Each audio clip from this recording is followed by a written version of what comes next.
Assalamualaikum warahmatullahi wabarakatuh.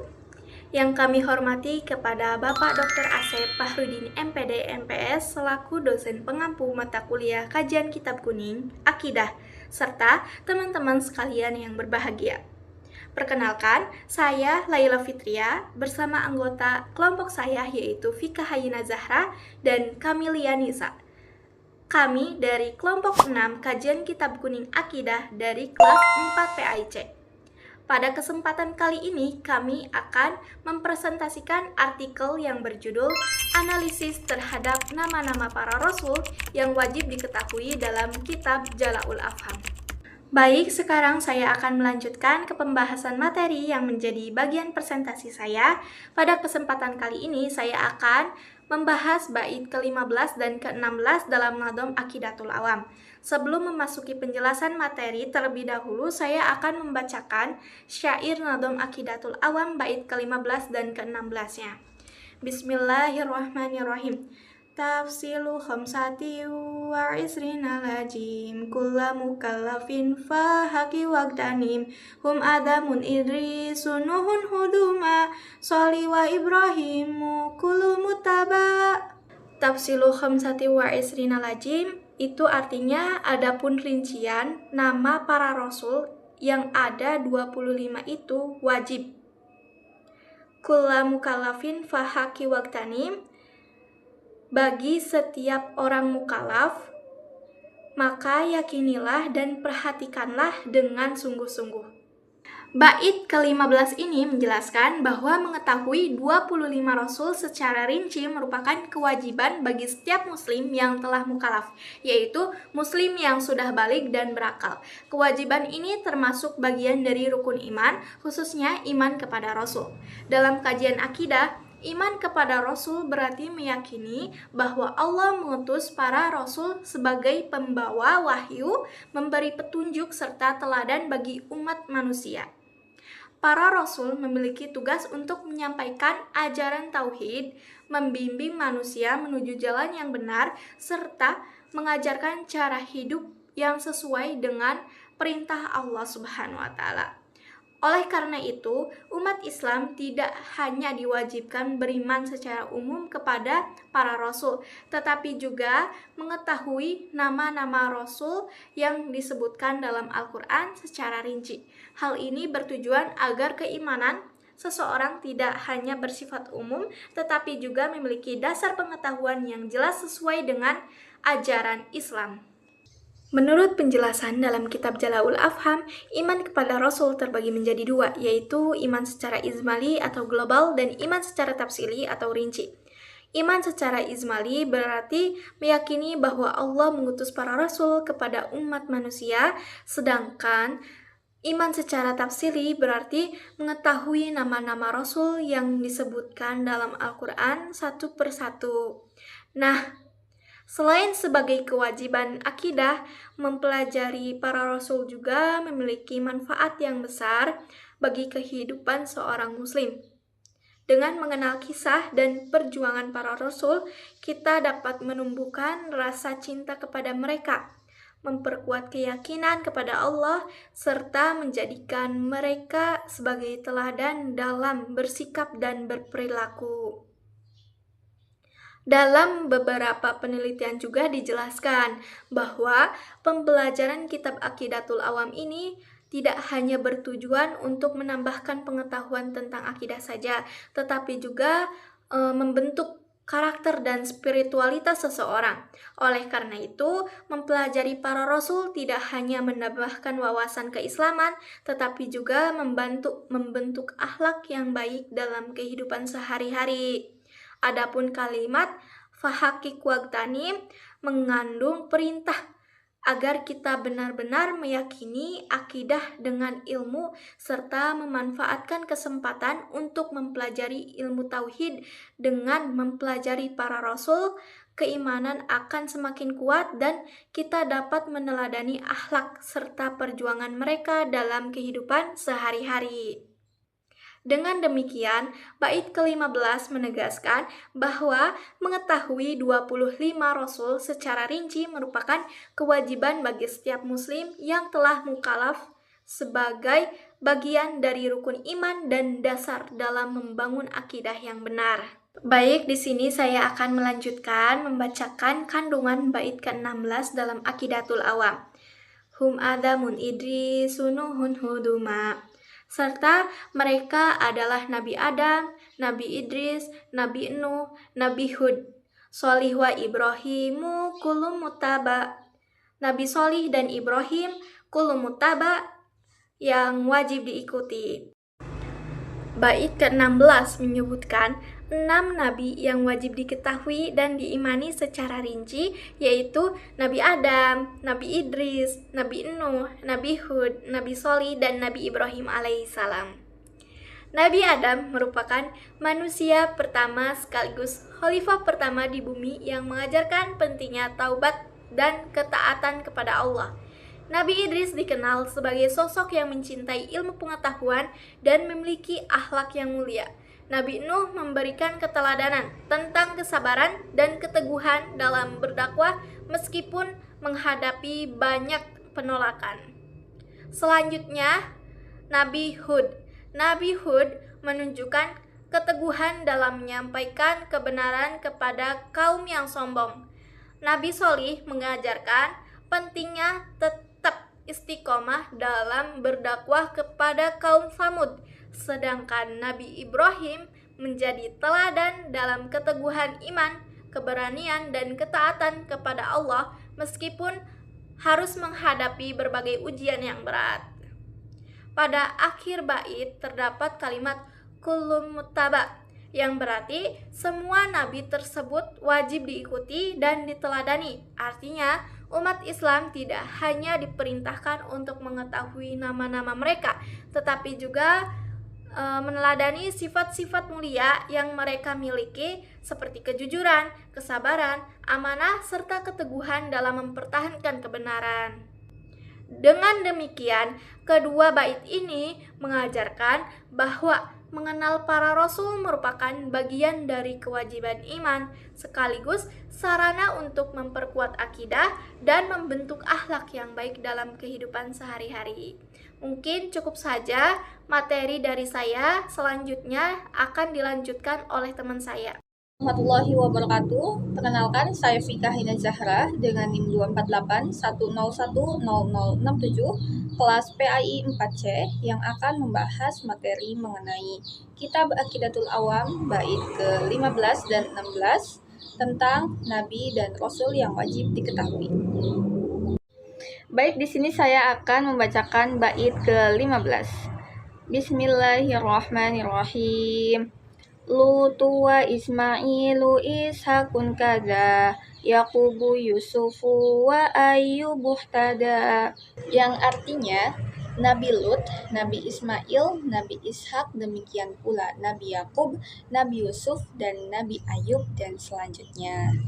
Nah, dalam syarah Aqidatul Awam, bait ini itu menjelaskan tentang garis keturunan mulia para nabi yang berasal dari keluarga Nabi Ibrahim. Nah, dalam bait tersebut disebutkan beberapa nama nabi, yaitu Nabi Lut, Nabi Ismail, Ishak, Yakub, Yusuf, dan Ayub. Penyebutan nama-nama ini menunjukkan bahwa mereka memiliki hubungan yang erat dalam silsilah kenabian, khususnya dari keturunan Nabi Ibrahim yang dikenal sebagai bapak para nabi. Seperti itu, teman-teman. Nah, selanjutnya Nabi Lut itu merupakan keponakan dari Nabi Ibrahim, sedangkan Nabi Ismail dan Nabi Ishak adalah putra kandung beliau. Nah, dari Nabi Ishak kemudian lahir Nabi Yakub, dan dari Nabi Yakub lahir Nabi Yusuf. Rangkaian keturunan ini memperlihatkan bagaimana ajaran tauhid diwariskan secara turun-temurun dalam satu keluarga yang mulia. Nah, sementara itu, Nabi Ayub juga termasuk dalam garis keturunan yang sama, yang semakin menegaskan kemuliaan nasab para nabi tersebut. Nah, lalu dalam syarah dijelaskan bahwa Penggunaan kata ihtaza yang berarti mengikuti jejak, menunjukkan adanya kesamaan dalam misi dakwah para nabi tersebut. Mereka mengajak semua manusia untuk menyembah Allah Subhanahu wa Ta'ala dan meninggalkan kesyirikan. Selain itu, Nabi Ayub dikenal sebagai sosok yang sangat sabar dalam menghadapi berbagai ujian kehidupan, sehingga menjadi teladan bagi umat manusia dalam hal ketabahan dan keikhlasan dalam menerima ketentuan Allah Subhanahu wa Ta'ala. Bait ke-16 yang berbunyi Su'aibu Haruna wa Musa wal Yasa Zulkifli Daudu Sulaimanu Taba',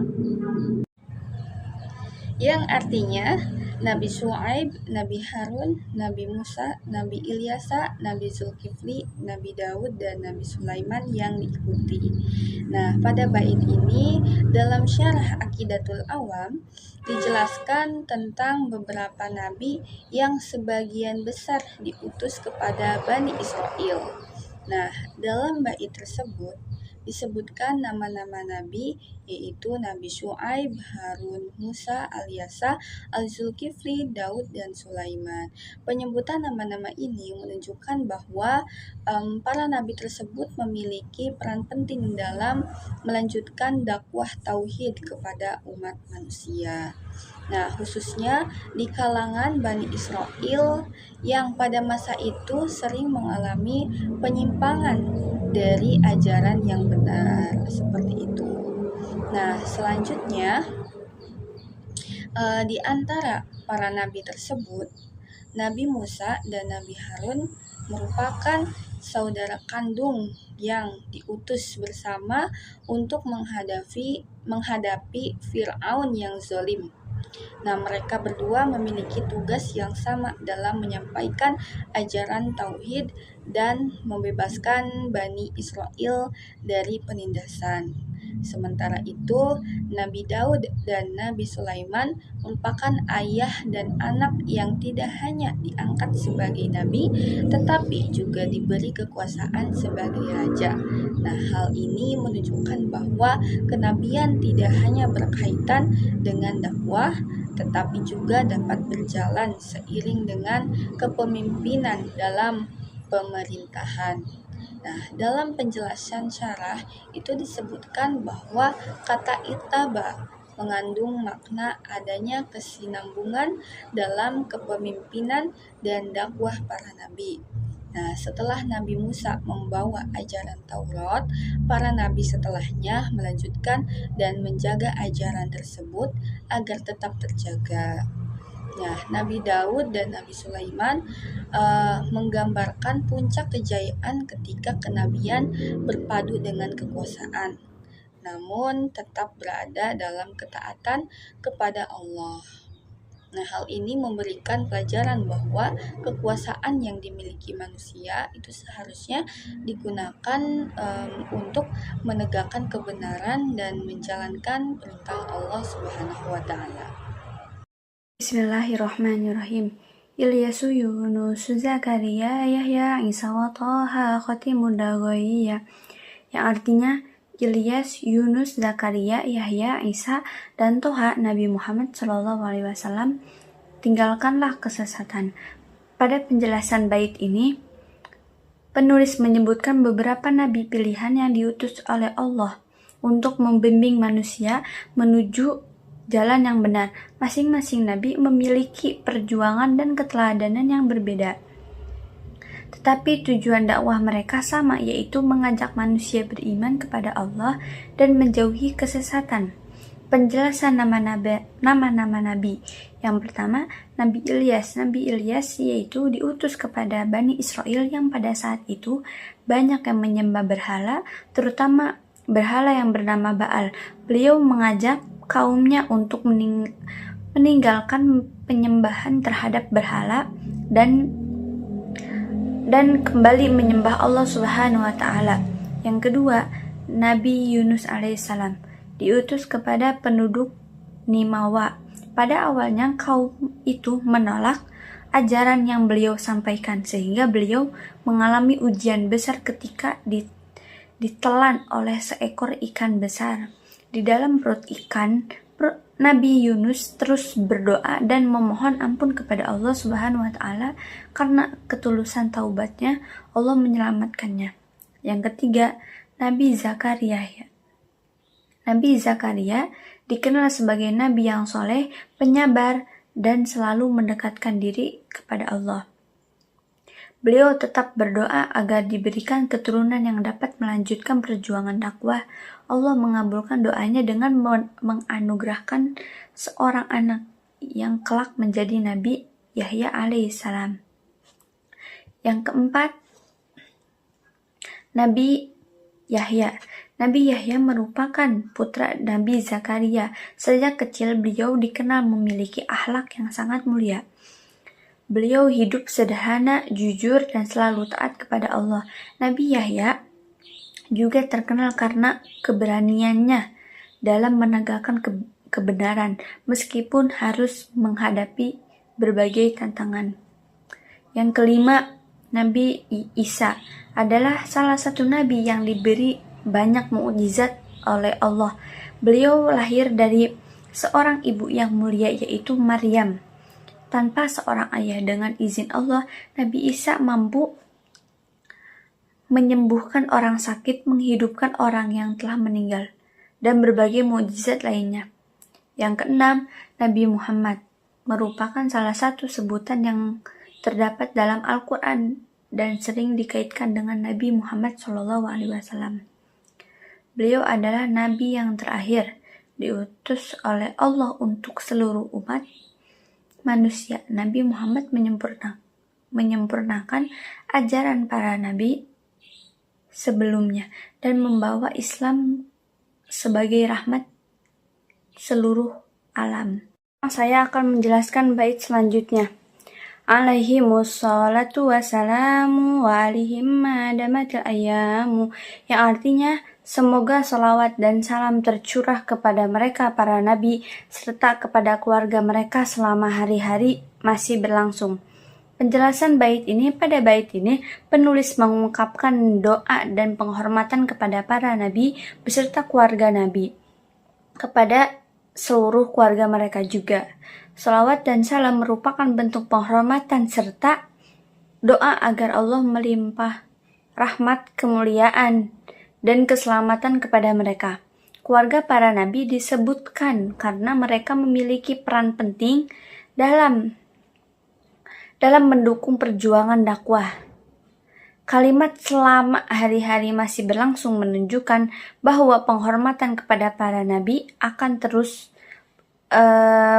berlaku oleh umat Islam sepanjang zaman. Bait ini juga mengajarkan rasa cinta penghormatan kepada para nabi yang telah menjadi teladan bagi umat manusia. Mungkin segitu saja penyampaian materi dari kelompok 6. Kurang dan kurangnya mohon dimaafkan. Wabillahi taufiq wal hidayah. Wassalamualaikum warahmatullahi wabarakatuh.